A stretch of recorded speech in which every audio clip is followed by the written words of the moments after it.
બોરસદમાં ચૂંટણી વિભાગની ગંભીર બેદરકારી આવી સામે વર્ષ 2018માં ગ્રામ પંચાયતની ચૂંટણીના ઈવીએમ મશીન કચરામાંથી મળી આવ્યા।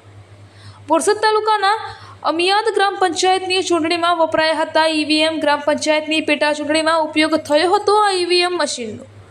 ભોભાફળી શાક માર્કેટ પાસે કચરાના ઢગલામાંથી મળી આવ્યા ઈવીએમ યુનિટ 2 જેટલા ઈવીએમ યુનિટ મળી આવ્યા। આ ઈવીએમ યુનિટની ચૂંટણી બાદ ગણતરી કરાઈ કે કેમ?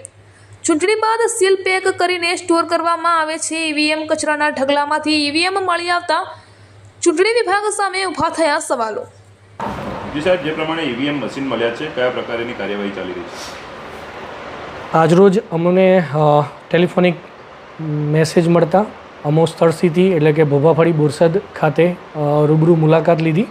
ત્યાં ઈવીએમની અંદર 2 બેલેટ યુનિટ અમને મળી આવ્યા છે। બેલેટ યુનિટની પ્રાથમિક તપાસ કરી તો એ ગ્રામ પંચાયત અમિયાદ પેટા ચૂંટણી જે વર્ષ 2018માં થયેલી તેના મળી આવેલા છે। તે અંગેનો અમે પ્રાથમિક અહેવાલ એ કરી દીધો છે। હાલ આ બાબતે ડિટેલ તપાસ ચાલુ છે। પેરેલલ પોલીસને પણ આ બાબતે તપાસ કરવા માટે સૂચિત કરી દીધી છે અને આખરી વિગતવાર તપાસ અહેવાલ કર્યા બાદ માનનીય કલેક્ટર શ્રી આણંદ સાહેબશ્રીને રિપોર્ટ મોકલી આપવામાં આવશે અને જે તે જવાબદાર વ્યક્તિઓ છે એ અંગે એમની સામે કાયદેસરની તપાસ પણ હાથ ધરવામાં આવશે। હાલના તબક્કે તપાસ પ્રક્રિયા ચાલુ છે એટલું અમે કહી શકીએ છીએ।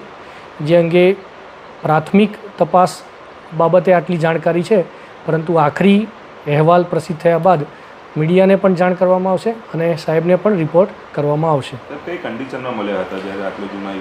કન્ડિશન 2 બેલેટ યુનિટ જ મળેલા છે અને એની ઉપર એક એડ્રેસ ટેગ છે। એડ્રેસ ટેગના આધારે ખાતરી થાય છે કે બંને પેટા ચૂંટણી ગ્રામ પંચાયત અમિયાદના છે, વોર્ડ નંબર 9 અને એક રિઝર્વ। બેલેટ યુનિટ સિવાય બીજું કોઈ એને ઇલેક્શનલક્ષી સાહિત્ય કે સામગ્રી મળી આવેલ નથી। બોરસદ નગરપાલિકાની ટીમ જે સફાઈ કર્મચારી છે એમના દ્વારા પણ રૂબરૂ અમે અને અમારા મામલતદારશ્રી બંને દ્વારા સ્થળ સ્થિતિ હાજર રહી તપાસ કરાવેલ છે, પરંતુ હાલના તબક્કે માત્ર 2 બેલેટ યુનિટ જ મળી આવેલા છે। એ પણ બિનવારસી કોઈએ છોડી દીધા હોય એ પ્રકારના મળી આવેલા છે। સાહેબ, ગોડાઉનમાં તપાસ થશે કેટલા મિસિંગ છે? કારણ કે જ્યારે એકચ્યુઅલી મશીનનું ગોડાઉન જે છે એ જિલ્લા કક્ષાએ હોય છે, એટલે એ અત્યારે અમારા તાબામાં હોતું નથી। એટલે હાલના તબક્કે અમે આ બાબતે કંઈ કહી શકીએ તેમ નથી। નટપુર ન્યૂઝ સખત અને સતત આપની સેવામાં। અમારા ફેસબુક પેજ, ઇન્સ્ટાગ્રામ, યુટ્યુબ ચેનલને સબસ્ક્રાઇબ કરો અને ફોલો કરો।